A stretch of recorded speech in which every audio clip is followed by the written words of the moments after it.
Bonjour, Monsieur Kemi Seba. En fait, le propos du président Kagame, c'est une humiliation de plus pour toutes les femmes violées comme moi à l'est de la République démocratique du Congo. Dire que les militaires rwandais n'ont jamais foulé leurs pieds à l'est du pays, se vouloir nier la vérité. Qui a tué les personnes à Katogota? Le massacre de Katogota, qui a tué 2 personnes, qui a enterré les femmes vivantes à Kasika, qui a enterré les femmes vivantes à Mwenga, qui ont violé les femmes, qui ont subi la même chose en 2004 à Bukavu, dans la ville de Bukavu. Je pense que ces propos viennent remuer la plaie des nous survivants de violences sexuelles, parce que jusque-là, on n'a jamais obtenu justice. Jusque-là, on n'a jamais été reconnu.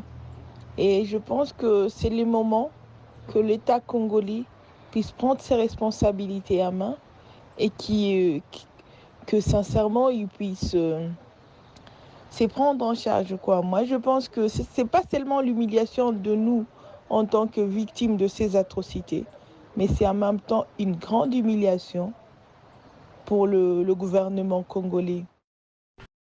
En RDC, Kagame est un cauchemar pour les Africains lucides. Un criminel politique, je le dis et je l'assume. Et j'espère qu'un jour il sera traîné devant les tribunaux pour le chaos qu'il fait opérer actuellement et depuis un certain nombre d'années en RDC. Tant qu'on ne dit pas les choses avec vérité, je sais que je vais risquer des choses en disant ça, mais il faut qu'on ait le courage de le dire. Vous parlez de développement matériel, vous tuez les gens. Qu'est-ce que vous voulez créer? Une société civilisée ou un cimetière? À un moment donné, il faut s'interroger sur la situation que connaît cette région, sans quoi on ne pourra jamais avancer. Un pays qui ne produit pas le coltan, mais qui est le premier exportateur de coltan.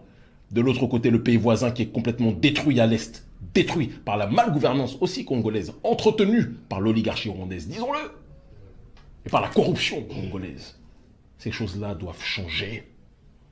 Le docteur Denis Mukwege, mettons les histoires de prix Nobel à part, doit être soutenu. Et aucun panafricaniste digne de ce nom ne devra avoir le toupet de citer Kagame en exemple. Parce que le développement du Rwanda n'est pas le développement génial, matériel de quelqu'un qui bosse pour bosser. C'est quelqu'un qui a été soutenu par toute l'oligarchie occidentale pour que ce pays soit le laboratoire de la déstabilisation de la sous-région, de la destruction de l'Est du Congo. Donc on ne dit pas ces choses, tout le reste c'est de la périphérie argumentative. Je suis désolé de parler avec le cœur, mais il était important de rappeler ces éléments fondamentaux. Une civilisation est détruite par l'extérieur que si elle est rongée de l'intérieur. Si l'oligarchie occidentale réussit à déstabiliser cette zone, c'est parce qu'elle a des traîtres et des criminels africains qui sont contents de jouer ce rôle. Et donc, nous autres, de cette jeunesse africaine, on doit arrêter. Dès qu'on entend parler parfois de développement, dès qu'on entend parler de miracles rwandais, etc., de dire oui, c'est comme ça, c'est de ça dont on devrait s'inspirer. Parce que la manière dont le Rwanda s'est développé n'est pas une manière que je recommanderais pour quelconque pays africain. Le Rwanda sans les États-Unis, sans la Grande-Bretagne, sans Israël, ne serait pas ce qu'il est aujourd'hui. Le Rwanda sans la destruction et le viol de millions de femmes en RDC ne serait pas ce qu'il est aujourd'hui.